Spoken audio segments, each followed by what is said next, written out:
What's up out there, YouTube? My name is Jesse, and I'm back for another Golden Age comic book video. Now, I was going to do Golden Age for the entire month, but the passing of Stan Lee kind of threw off my schedule a little bit, so I'm going to continue these Golden Age views until the end of the year, because I love reviewing Golden Age heroes so much. And today, I have a twofer. That's right, I'm doing some more characters from Quality Comics. Now, one of these characters would actually be revived for DC and go on as a regular part of their line, and one would only be a hero in Quality Comic Books. So, let's go ahead and get this twofer list started.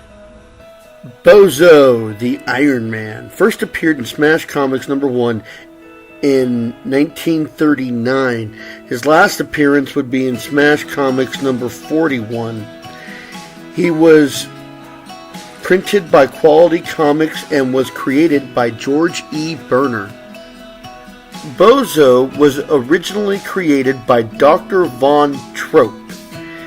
He was a mad scientist and created Bozo, well, he wasn't named Bozo yet, to commit a series of crimes. A private detective named Hugh Hazard noticed that the robot was robbing a jewelry store and deactivated it and climbed inside and rode it to the lair where he was able to apprehend Dr. Von Trope using the robot.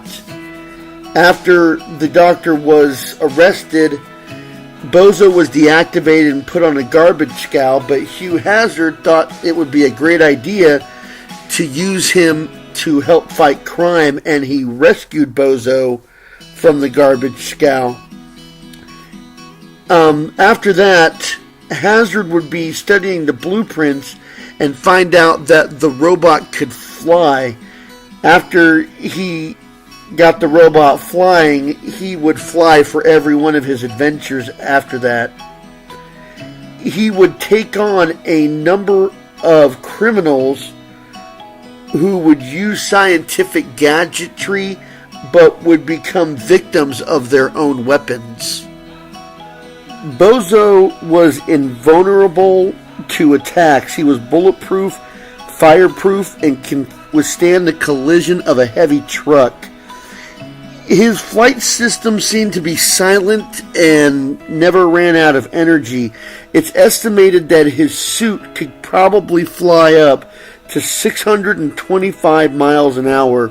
Bozo was hollow on the inside and was operated by Hugh Hazard from there, but he also had a remote control, so he didn't have to be inside the robot to control it. Bozo could operate underground, undersea, or in the air. It is not really explained on whether Bozo was autonomous or not, being able to work on his own, since they always showed Hugh piloting the robot, but they're calling him Bozo the Iron Man, so that's what we're going to go with. The Black Condor is Richard Gray Jr. He first appeared in Crank Comics #1 in 1940. He and the Clock would alternate appearing on the covers of the comic. One issue would be him, the next one would be the Clock. The last appearance of the Black Condor would be Crank Comics #31 in 1943.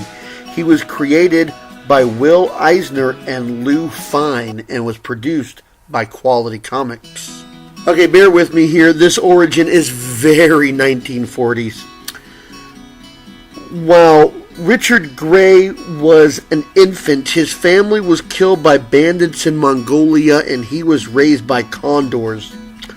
As he would grow older, he would learn the ability to levitate and fly.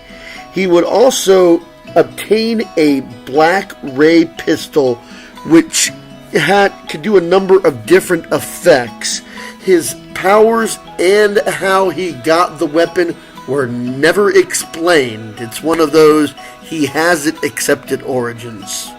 Early in his life, he would wander across Asia. He would right a number of wrongs and overthrow evil dictators.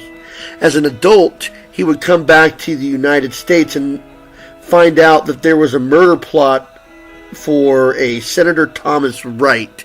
He wasn't able to save the senator, but he assumed his identity since both of them looked the same. So he would lead a double life, being Senator Thomas Wright and the crime fighter Black Condor. The Condor would fight a number of enemies in his time. Some of them were known as Jasper Crow, Eagle Battalion, the Ear, Kite Man, and the Great Yahoo, to name a few. The Black Condor did have the ability to fly and a limited ability of telekinesis, mostly mind over matter. His Black Ray pistol had the ability to paralyze, stall combustion engines, produce explosions or magnetic effects. It could also cut metal. A comment by Lou Fine that I was able to find, as he says, "Gotta love Golden Age characters. Being raised by birds will teach you how to fly simply by watching the condors he grows up amongst." Yes, that is just one of the things about the 1940s that I love when it comes to origin stories. Well, that's it for this video, and for my next one, I'm going to do some Golden Age that I haven't covered in a little while. I'm going to go over some Fawcett characters. So until next time, I'll be seeing you.